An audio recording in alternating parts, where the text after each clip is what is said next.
Any जब अपने बेटे के पास उसके कमरे में जाती है तो वो उसे उसकी बंदी के साथ पलंग तोड़ते हुए देख लेती है। उसका बेटा इतनी गहरी पिलाई कर रहा था कि वहीं पर खड़े खड़े एनी की कच्ची गीली हो जाती है और वो अपने नीचे के कपड़े हटाकर उंगलियों को दर्द देने लग जाती है।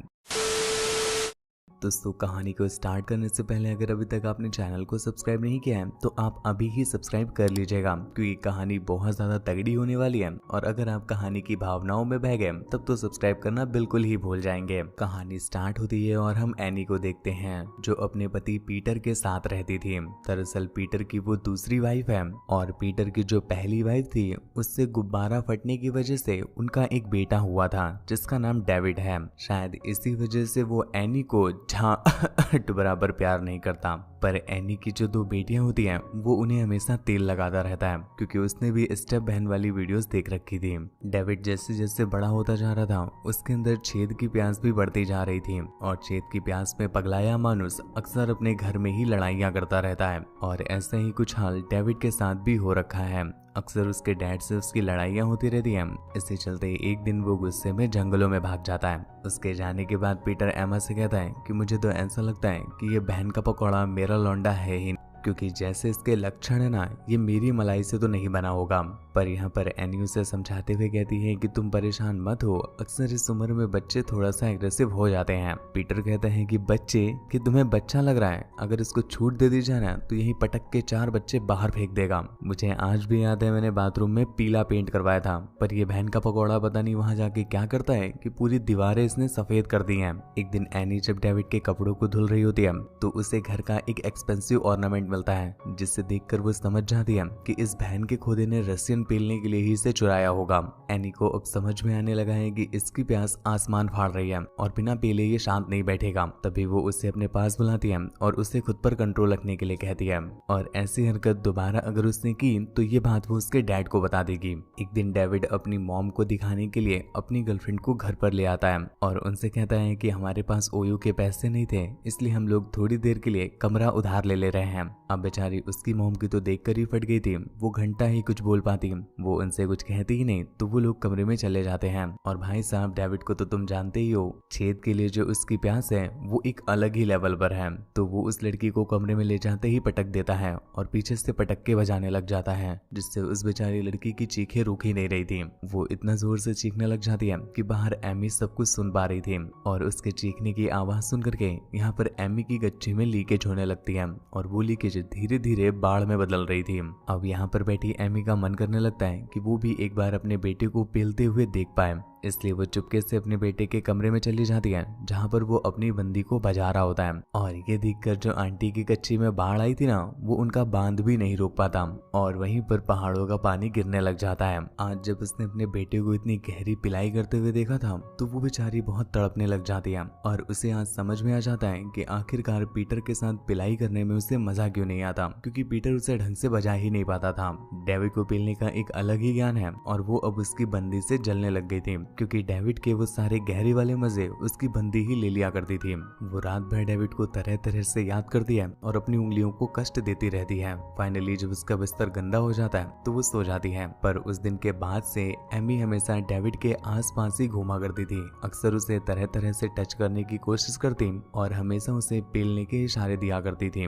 डेविड को भी समझ नहीं आ रहा था कि आखिर उसकी मॉम उससे इतनी ज्यादा फ्रैंक कैसे होते जा रही है। उस बेचारे को तो जरा सा भी अंदाजा नहीं था कि यहाँ पर उसकी मॉम रोज उसके नाम का बिस्तर गंदा कर रही है। धीरे धीरे इनके बीच की दूरियां घटती जाती हैं और ये लोग एक दूसरे के साथ ज्यादा से ज्यादा समय स्पेंड करने लगते हैं। एक दिन जब इनके घर में पार्टी होती है तो सभी लोग बहुत एंजॉय कर रहे थे, पर एमी की तो आज भी गड्ढों में आग लगी हुई थी और वो उस आग को बुझा नहीं पा रही थी, इसलिए बहुत तड़प रही थी। तो वो उस पार्टी से निकलकर बाहर बैठ जाती है जहाँ पर डेविड की उस पे नजर पड़ती है। तो वो उनसे पूछने लगता है कि वो पार्टी को एंजॉय क्यों नहीं कर रही, जिस पर एमी बोलती है कि यार उसका कहीं बाहर जाने का मन है, प्लीज डेविड उसे अपने साथ ले जाए जहाँ पर वो खूब एंजॉय करे। डेविड उसे अपने साथ एक बार में ले आता है। अब भाई साहब ये वाली पॉलिसी सिर्फ विदेशी पिक्चरों में ही सीमित है कि कोई अपनी मॉम को ही बार में ले जा रहा है। यहाँ पर वो दोनों जमकर दारू पीते हैं और डेविड का कंपटीशन एमी से हो जाता है जहाँ पर डेविड बहुत दारू पीता है। बातों ही बातों में एमी उससे कहती है कि अरे यार तुम्हें तो पीने का बड़ा एक्सपीरियंस है,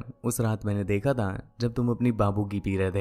ये सुनकर के डेविड थोड़ा सा अनकंफर्टेबल हो जाता है, पर उसकी मॉम मॉम उससे थोड़ा सा कंफर्ट मिलाती है और उसे ज्ञान की बातें झेलने लग जाती है कि यार तुम क्या पिलाई करते हो, ऐसे तो तुम्हारे डैड ने भी कभी नहीं की है। पिलाई का एक्सपीरियंस तुम घर से ले रहे हो या फिर कोई ट्यूशन लगवा रखा है। डेविड की ये सुनकर के फट के 4 हो रखी थी, पर एमी तो घंटा रुकने का नाम ही नहीं ले रही थी और इसके बाद वो उसके साथ चुम्मा छाटी करने लग जाती है। डेविड की जो अभी तक फटी थी वो अब ज्वालामुखी बन जाती है, इसलिए वो अपनी जान और अपनी गामंड दोनों बचाकर वहां से भाग जाता है। उस दिन के बाद से एमी की पिचकारी की धार तो रुक ही नहीं रही थी, वो दिन में कई कई बार धार बहने लगती है। इधर डेविड को भी समझ में आ गया था कि एमी को चाहिए क्या। वो अपने गड्ढों की सफाई डेविड की पाइपलाइन से करना चाहती थी, पर यहाँ पर डेविड की थोड़ी थोड़ी सी चौंक ले रही थी, इसलिए वो हमेशा एमी से दूर भागने की कोशिश करता है। पर यहाँ पर एमी की लीक होना तो बंद ही नहीं हो रही थी और इस वजह से एमी अब पागल होने लग जाती है। उसने अब पीटर को भी देना पूरी तरह से बंद कर दिया क्योंकि वो अपनी बचा कर रख रही है ताकि वो डेविड को दे सके।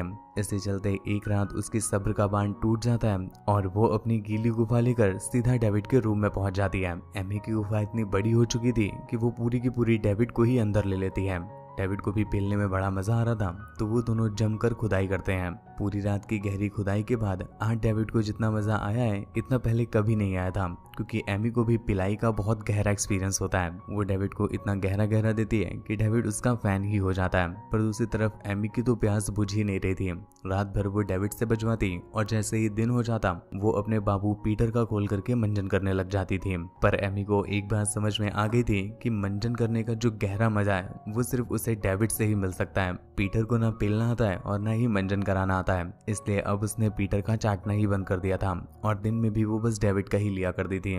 लेकिन जब कभी अगर पीटर घर पर होता तो वो डेविड को जंगलों में ले जाती थी और वहां पर उसका मुख मंजन किया करती थी।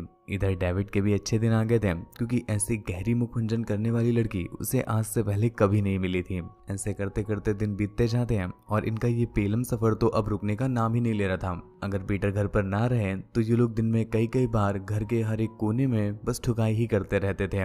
इससे चलते एक दिन जब ये सारे दरवाजे खोलकर खुले में पिलाई कर रहे होते हैं तभी वहां पर एनी की बहन आ जाती है और वो डेविड को एनी को चटकाते हुए देख लेती है। ये देखकर उसकी फटके 44 हो गई कि एनी अपने ही बेटे के साथ गुल्लू गुल्लू कर रही है। ऑब्वियस सी बात है कि उसकी झांटियां चल जाएंगी, इस वजह से वो एनी से कुछ बात ही नहीं करती। एनी उससे बात करने की बहुत कोशिश करती है, पर हर बार वो उसे अपनी गामंड दिखा करके वहां से भाग जाया करती थी। इधर एमी को इतना बुरा लगने लगा था कि वो सीधा डेविड से ब्रेकअप ही कर लेती है और उसे चाटने देती ही नहीं।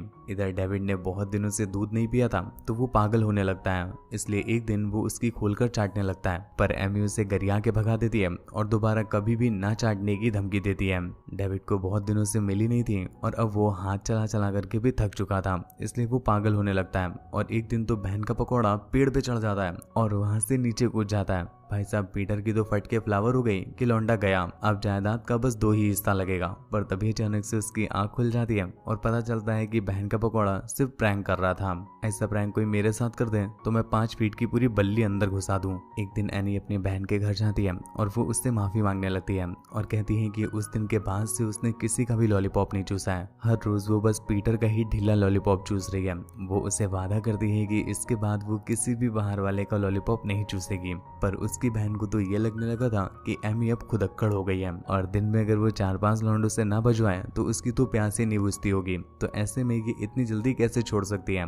तभी वो उसकी किसी बात का भरोसा नहीं कर रही थी और उसे वहां से भगा देती है। एमी जब घर पर पहुंचती है तो वो देखती है पीटर और डेविड कुछ बातें कर रहे होते हैं। दरअसल एमी ने उसे देने से मना कर दिया था, इस वजह से वो गुस्से में आ गया था और आज डेविड ने पीटर को सब कुछ सच सच बता दिया है। जिसके बाद वो एमी को एक कोपचे में ले जाता है और वहां जाकर उसे गरियाने लगता है, क्योंकि पीटर को अब तक सब कुछ पता चल चुका था। पर यहाँ पर एमी उससे पकड़कर अपनी चटाने लग जाती है और चटाते चटाते उसे ज्ञान देती है कि डेविड तुमसे झूठ बोल रहा है। दरअसल उसने चोरी की थी और मैंने उससे कहा था कि ये बात मैं तुम्हारे डैड को बता दूंगी, तभी वो अपने आप को बचाने के लिए मुझ पर ये इल्जाम लगा रहा है। तुम खुद मेरी चाट कर देखो, क्या तुम्हें ये झूठी लग रही है? इसे सिर्फ तुमने ही झूठा किया है, तुम्हारे अलावा मैंने किसी और को नहीं दिया है। अब भाई साहब, पूरी गुलाबी गुजिया सामने रखी हो और लौंडा उसकी बात पर बिलीव न करे, ऐसा आज तक कभी हुआ है क्या जो आज हो जाएगा? इसी वजह से पीटर उसकी बातों में बिलीव कर लेता है और जम करके चाट लेता है। अगले दिन डेविड एनिस से मिलने के लिए आता है और उससे कहता है कि अच्छा होगा कि तुम मुझे खोलकर देने लग जाओ, अगर तुम मुझे अपनी नहीं दोगी तो मैं कोर्ट में जाकर के केस कर दूंगा। एनी को समझ में आ गया था कि डेविड भरा बैठा है और अगर उसने दे दी तो वो तो फाड़ कर ही रख देगा। और दूसरी तरफ उसे पीटर के बारे में भी याद करके फट रही थी, इसलिए वो डेविड को देती नहीं बल्कि धर गरिया देती है। इसके बाद वो उसे अपने घर से भी भगा देती है। पीटर दरवाजा खटखटाने की बहुत कोशिश करता है पर वो दरवाजा खोलती ही नहीं। उस दिन के बाद से डेविड कहीं भी नहीं मिलता और वो लोग काफी परेशान होने लगते हैं। तभी एक दिन डेविड का डैड पीटर अपनी पहली वाली वाइफ को कॉल करता है और उससे डेविड के बारे में पूछता है, पर वहां पर भी डेविड नहीं था तो वो काफी परेशान हो जाते हैं और पुलिस में कॉल कर देते हैं। पुलिस जब इन्वेस्टिगेशन करती है तो उन्हें डेविड की लाश उनके ही घर के पीछे मिलती है। ये सुनकर एमी की फट के फ्लावर हो जाती है, क्योंकि उस रात जब एमी ने उसे भगाया था तो डेविड बार बार घर के अंदर आने की कोशिश कर रहा था, पर एमी ने ही उसे अंदर नहीं आने दिया और ठंड की वजह से उसके फड़वे लग गए। ये जानकर ये दोनों ही बेचारे बहुत दुखी होते हैं और इसी के साथ ये कहानी यहीं पर खत्म हो जाती है। तो गुरु आपको ये कहानी कैसी लगी नीचे कमेंट करके जरूर बताना। ऐसी ही और भी ज्यादा इंटरेस्टिंग मूवीज के लिए चैनल को सब्सक्राइब करना बिल्कुल भी ना भूलें। इससे बात वगैरह करनी हो या मुझे देखना चाहते हैं तो आप इंस्टाग्राम पर आ सकते हैं। मूवी डाउनलोड करनी हो तो टेलीग्राम पर आ जाइएगा, सभी का लिंक नीचे डिस्क्रिप्शन में दिया होगा।